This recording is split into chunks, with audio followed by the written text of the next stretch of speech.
Okay, good morning. Welcome to the, May 2nd edition of Wake Up Newport. I'm Steve Rosansky, President and CEO of the Newport Beach Chamber of Commerce, standing in for Rush Hill, who's, I think he's in Budapest this morning or somewhere. So I'll be doing the MC duties this morning. So now that we've dispensed with that, I don't think any other dignitaries have walked in since. Oh, actually, Howard Herzog, Civil Service Board member. Howard, wave. He works with my sister on the Civil Service Board. So I will introduce our speaker, who is quite distinguished, and he has quite a bio here, so we'll try and pare it down a little bit. Dr. Daniele Struppa is the 13th president of Chapman University, a position he assumed in September 2016. Dr. Struppa has a PhD in mathematics. You know, I was on the math team when I was in high school, but I always asked the questions. There was guys a lot smarter than me. I don't know. It was, I was always like the bench warmer for the math team. But loved math when I was a kid. PhD in mathematics from the University of Maryland in 1981, and originally joined Chapman University as the provost in July 2006 before assuming the position of chancellor in July 2007. Prior to coming to Chapman University, Dr. Struppa had a distinguished career as a professor of mathematics and occupied positions at the University of Milano in Italy, and you'll be able to tell that from his very, very slight accent. At the Scuola Normale Superiore, did I pronounce that? Superiore, in Pisa. I went to Pisa, I was on the tower. At the University of Calabria in Italy, and since 1987 at George Mason University, he's the author of more than 200 refereed publications. I don't think I've read 200 publications. And you've written 200. Wow. Refereed publications, including 10 books. And I have read 10 books, okay. And is the editor of several volumes. Dr. Struppa is a member of the National Academy of Inventors. Okay, I know you're going to talk about freedom of speech, but you have to tell us about one of your inventions. Okay, you promise? I want to hear about this. Inventors is the recipient of the Ellis Island Medal of Honor 2018 and has received several awards for his mathematical work, including the 2016 Cozzarelli Prize from the National Academy of Sciences. I give you Dr. Struppa. Good morning. Good morning, everybody. Thank you, Steve, for a very kind introduction. I already broke your thing here. Send me the bill. So this is my third time here. I'm very happy to be with you all. Thank you for coming. We've been now living, my wife and I and my children, we've been living now in Newport for 2 years, and we love it. I think the first time when I came here, we were just moving to Newport, and so now we've been there for a while, and we really enjoy living here. We enjoy so much that we just bought a place for my mother-in-law. So now we are all close together. Right, no, I know, that's, so we used to live in Irvine, and we bought a place for her in Irvine. Then we moved here, so my wife said, well, we should sell the place in Irvine and get her something close to us. So wherever we go, she goes. And I shouldn't be saying this in front of young children, but I've been married multiple times, and she's the very best mother-in-law I ever had. And so in the ranking, she's ranked number 1. And it's a long listing, so, Anyway, so I'll talk about my inventions later, but so today's talk is about free speech on campus, which is a topic I'm glad to see so many students here, because that's something that I want to make sure you in particular absorb. I don't know if you guys ever go on YouTube. Sometimes I get a friend that says, oh, there is a nice video on YouTube, go there. So you click, and you want to see the video, but before the video, they have a little ad. And you have to wait a certain number of seconds before you can click out. So that's what I'm going to do for you today here also. I have a little ad, which is a little update on Chapman. Captive audience, that's what they taught me since when I was a kid. When you have an opportunity, you're going to say what you want to say, and then you say what you promised you were going to say, which are two different things. So we're very excited. Chapman is doing really fantastic. I was talking with one of our alumni before. The university is growing by leaps and bounds in quality, not just in quantity. In a couple of months, we're going to open our new School of Engineering, the Fowler School of Engineering. It's going to be a really exceptional facility. You see the building behind you. The building is made of 3 bodies, and the 2 on the right are actually our Schmidt College of Science and Technology. The one on the left is our new engineering wing. Right now, if you walk in, that's what the wing looks like, but that's what it's going to look like when we have students. And we're going to have a very innovative curriculum, very different way of teaching, what we call the Grand Challenges Initiative. So we put students in front of very, very complicated problems from the very beginning, problems that we don't know the solution to, that nobody knows the solution to. And that becomes the stimulus for them to learn and becomes the guide for their entire curriculum. So the idea is really to make inventors out of each one of them. And the problems have to be complicated to be stimulating enough for them. We received a very important news in January. We moved into the R2 category. So, I was talking, our alum that I was having conversation before, remember when we were Chapman College. Then we became Chapman University, and we became a very distinguished master university. And now we moved definitely into the research area. And now we are in R2, which means essentially we are in the top 10% of research institutions in the country. That's a very, very difficult thing to achieve, and we did it through the hard work, I think, of all of our colleagues. Our ranking in terms of our reputation, and this is a US News World Report ranking, as you see now we are in the West, we are ranked number 5, which is obviously another very distinguished achievement. We become a research institution, we do very serious research with our faculty, our students, but we have not lost our passion and our commitment to the individualized attention for our students. So this picture is actually our first Rhodes Scholar. And you may know the Rhodes Scholarship is the most prestigious scholarship that a student can get. These are a scholarship that presidents of the United States receive, Supreme Justice. I mean, when you go through the list of people that receive Rhodes Scholarship, you find some of the most distinguished names in the world. Nobel Prizes, presidents, justices. And so we are proud to have our first student, Vidal, wonderful young man, first generation student, he pushed through with the support of the university, and now he's going to be going to Oxford, and his life is going to be completely different. And we are very proud of that. It's something that gives value to what we are doing as a social part of the society. And talking about the liberal arts, we haven't abandoned those either. We just received Phi Beta Kappa recognition. That's another very prestigious recognition, important for students, because if you graduate from a Phi Beta Kappa institution and you can put that on your CV, that adds to the value of your CV. Only 10% of the liberal arts institutions received this achievement. So now you see an interesting thing. We have top 10% in the research area and top 10% as liberal art. So no matter how you look at us, we are doing really well, and we are very proud of this. We inducted our first students, and that's very exciting. So that's the end of the commercial. Now you can click on the skip ad.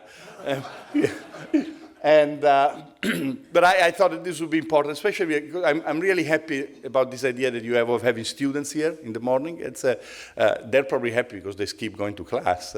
I took one of my daughters to school now before coming here, and the other one I called the principal that we're going to be 1 hour late, so she was very excited about my talk here. She wants me to give a talk every day, so.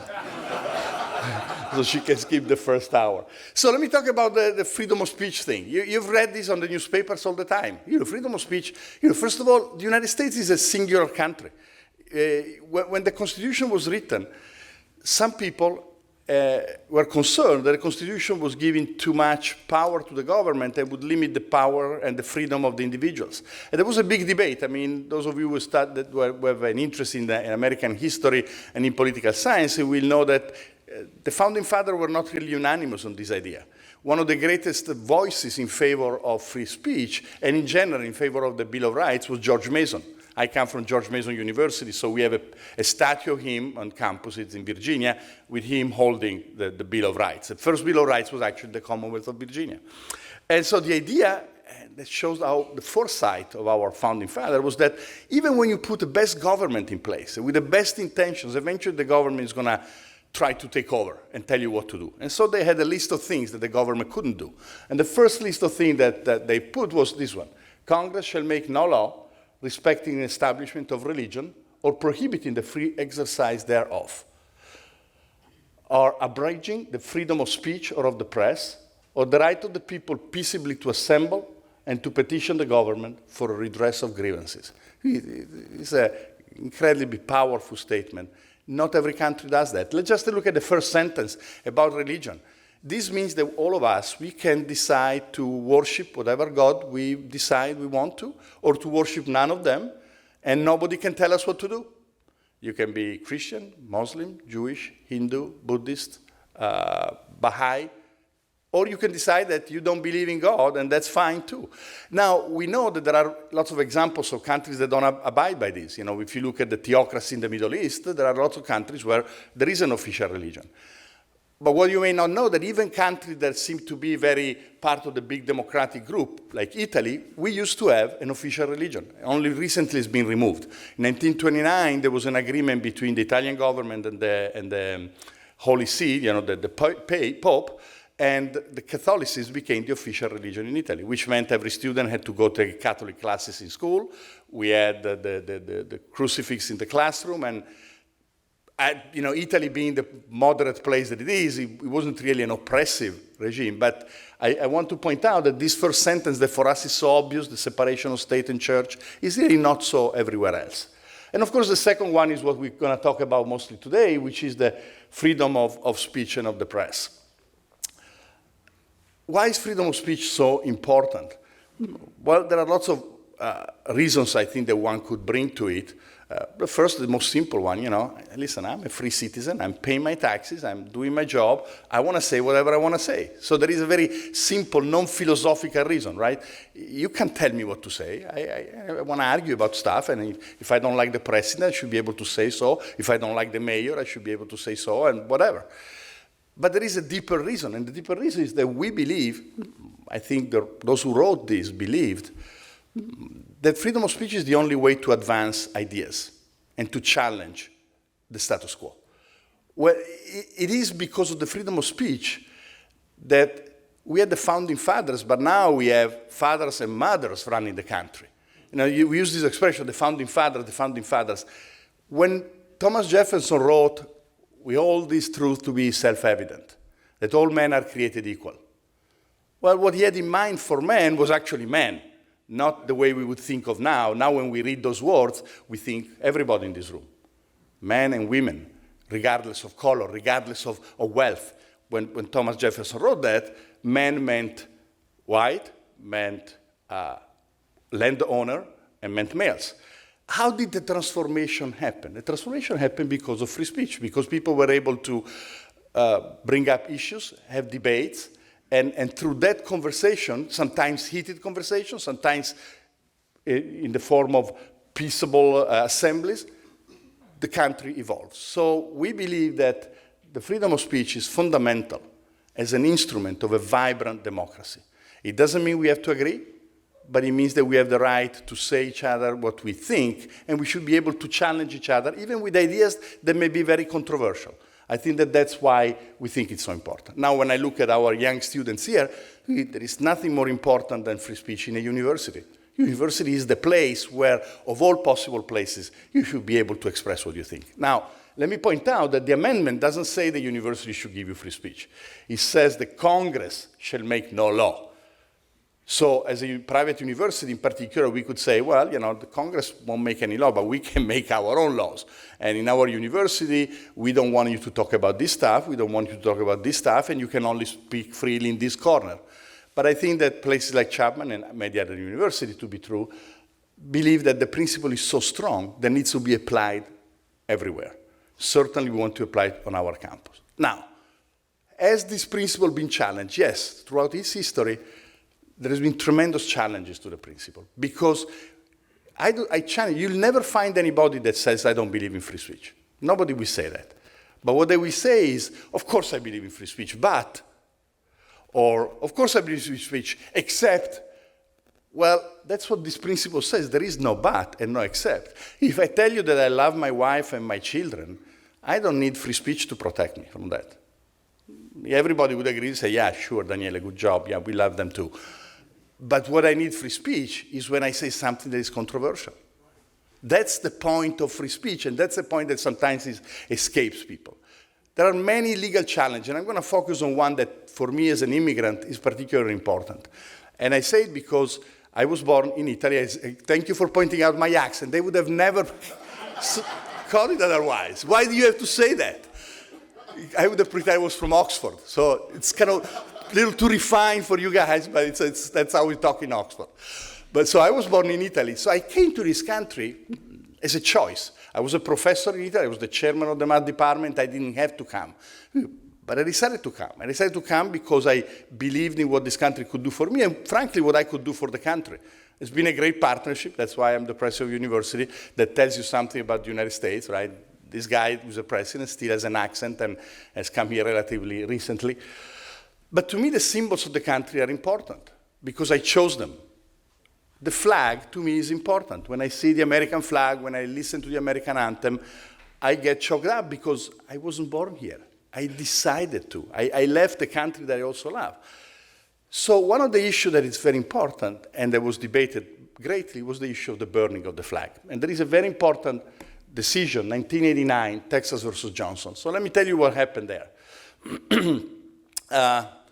1984, the Republican Convention is the Republican Convention that would reappoint, renominate, I should say, President Reagan and Vice President George H.W. Bush for the second term. Big protest, and we know from the First Amendment that people can peaceably protest, and we like that. One of the protesters, Mr. Johnson, a fairly young man, I should have put his picture, but I was working on a computer that didn't have internet access, but in the middle of the heat of the thing, somebody brings in the flag and he burns the flag. This is Texas, and he gets convicted for desecrating a symbol, a sacred symbol. I can't remember the special terminology. He sues because he claimed that he had the right, that there was a form of his expressing his expression. The thing makes it up to the Supreme Court. In 1989, the Supreme Court has to deliberate. And they deliberate 5-4 in favor of freedom of speech. That makes the burning of the flag a loud exercise of expression. The most beautiful thing, I'm Italian, so we get emotional about stuff.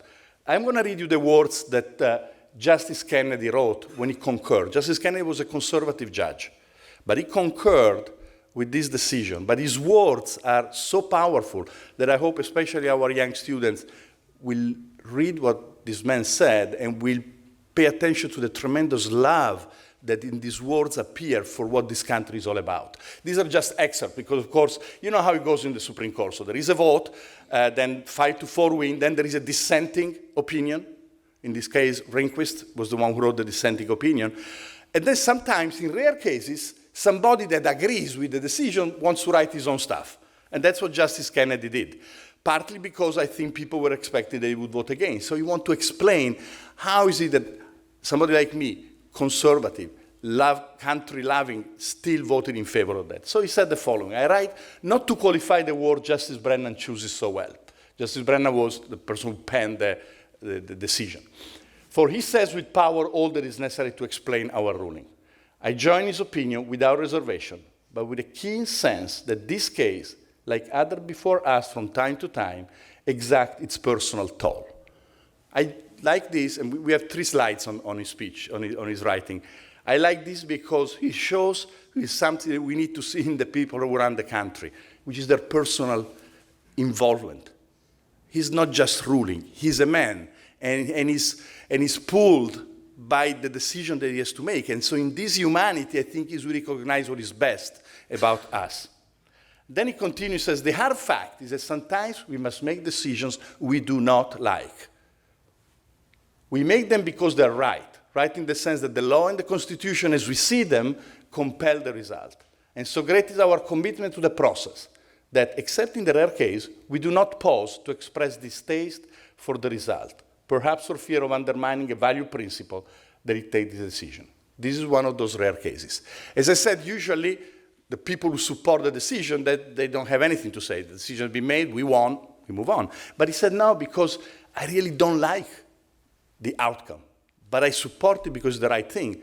That's another sign of greatness that I wish we would see more often in the people who govern our country. You don't decide what you like or what you don't like. You decide what the law and the Constitution ask you to decide. And so he says, in this case, I have to tell you why I don't like it. I have to tell you why I did it. I want people to understand where I stand.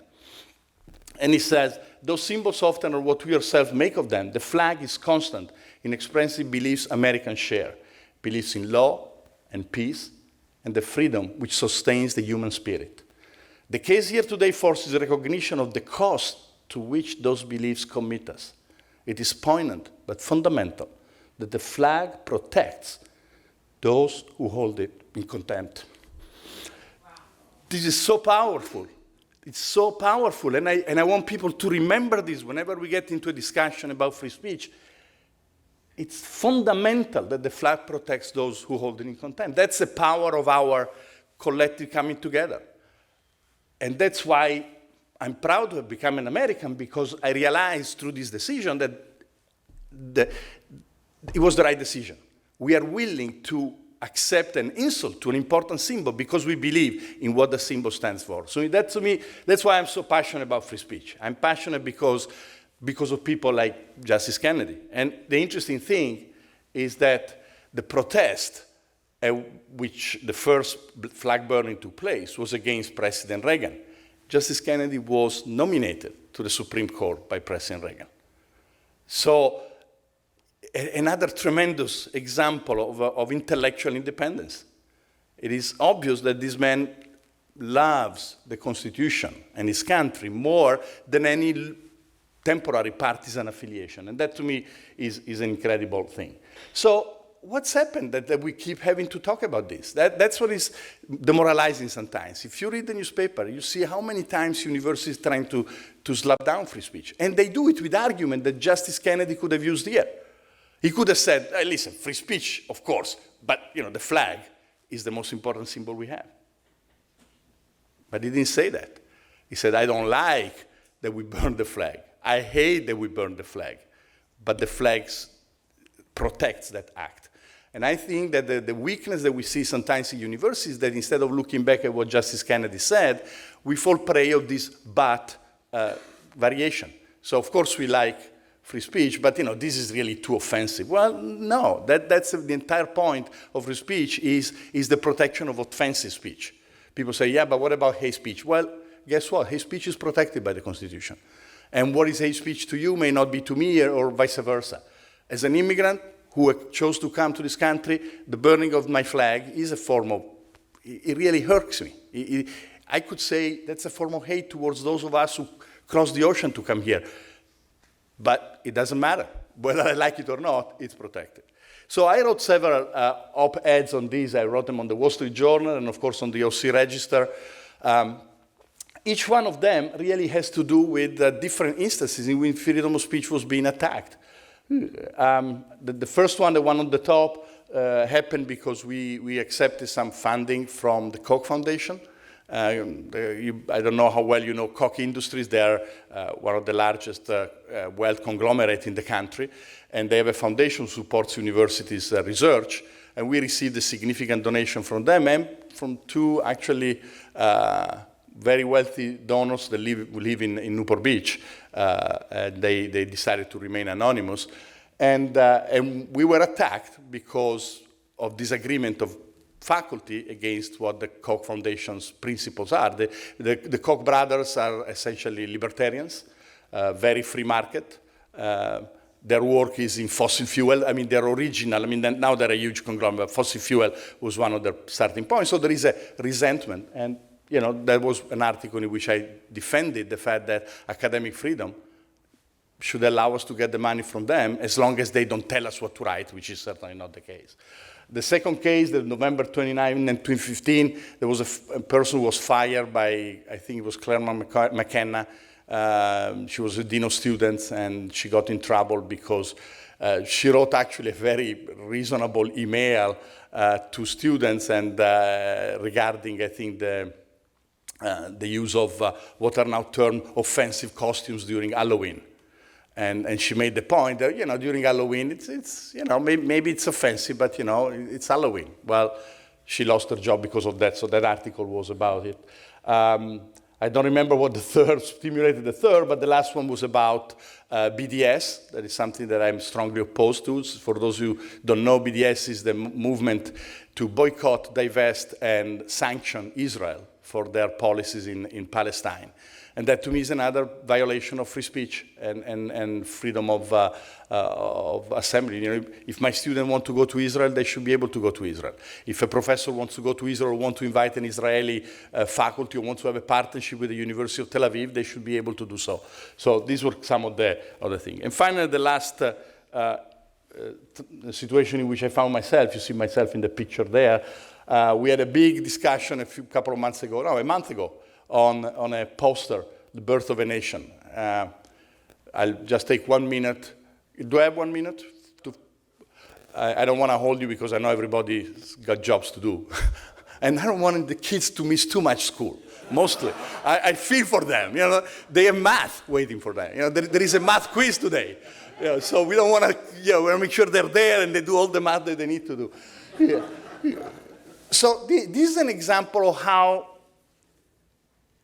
the importance of freedom of speech as part of education. So there was a poster in our Dodge film of a movie called Birth of a Nation. And some students complained about it. They found it was offensive. I didn't know what the movie was, partly because I come from a different continent. This is not part of my natural history. The debate about it forced me to learn. So I watched the movie. I spent 3 hours. It's a very long movie. I spent 3 hours watching the movie. I read all the critical stuff that talks about the movie, and I became educated about the movie. Now, the movie is a racist movie, there is no doubt. I don't know how much time you want to hear about it, but it's a movie done in 1915 that essentially is credited, and that's a bad credit, with the resurrection of the KKK. The KKK, again, this is what I learned over the last month, is depicted in very positive ways in the movie, and so that brought some sort of a resurrection of the movement. So there is no doubt that the movie is very racist. In fact, if you ever watch it, it's available for free on YouTube. You have 3 hours. I have to warn you, it's black and white and silent. So 3 hours of a black and white silent movie, it's a little bit of a commitment. But you see what I mean when I say that it's very racist, and it portrays things in a way that we find disgusting. But what I thought it was actually helpful was the entire discussion that the university engaged in. At the end, the faculty decided that they didn't want the poster in their building, and so that's their right, and they decided to remove it. But I think that what I still contend that was very positive about this is that lots of people learn about it. I learned about it. And even though I can't tell my student, I bet you did too, I bet they did too. I bet many of them had never seen the movie. They only heard that it's a terrible movie. Well, it is a terrible movie, but you have to watch it to say it's a terrible movie. You can't say because your friend told you it's a terrible movie. You have to watch the thing, you have to understand why, and you have to reflect. This is a movie that is in the National Film Registry at the Library of Congress. So then you have to ask your question, okay, why is the movie there? So you see how from the debate, from the complexity and the anger, a lot of learning comes out. And that's if you want, this is my poster for why freedom of speech is so important. By the anger and the concerns and the protest, and I was with a Black Student Union student until 1 o'clock in the morning, from 10 to 1. We talked and debated and argued. We all learned a lot out of that. And that, to me, is the point of the freedom of speech. The point of freedom of speech is that it forces us to face things that we wouldn't otherwise be facing. We recently received a very general donation. Again, I think it's from a gentleman two gentlemen in Newport Beach. We are creating a new center for free expression in the School of Communication, something we are very proud of. And before I end, I have to answer your question, one of my inventions. So what I do is something called signal processing. In other words, you take signals, like voice or images, and you process them, which means you compress them, transmit them, rebuild them, and I study all those kind of phenomena. One of the things we do is to use that to be able to understand what happens in cancerous cells. And so we have a patent, for example, that allows us to look at the behavior of the cell, look at which proteins are being active in certain moments, and identify potential therapeutic targets. That's one example. So math can be applied to a lot of different things. Listen, thank you very much for listening to me, and I hope if any question, I'd be happy to take. Thank you. Sorry. Oh, no problem. Well, that was a very powerful talk. Thank you, Daniele, for bringing us your thoughts on freedom of speech. And last but not least, next month at Wake Up Newport on June 6th, we're going to have Kathy Kramer. She's the director or the president of the Orange County Fairgrounds. So she's going to tell us about things happening over there as well as the upcoming fair this summer. So thank you all for coming. Have a great rest of your month, and we'll see you soon.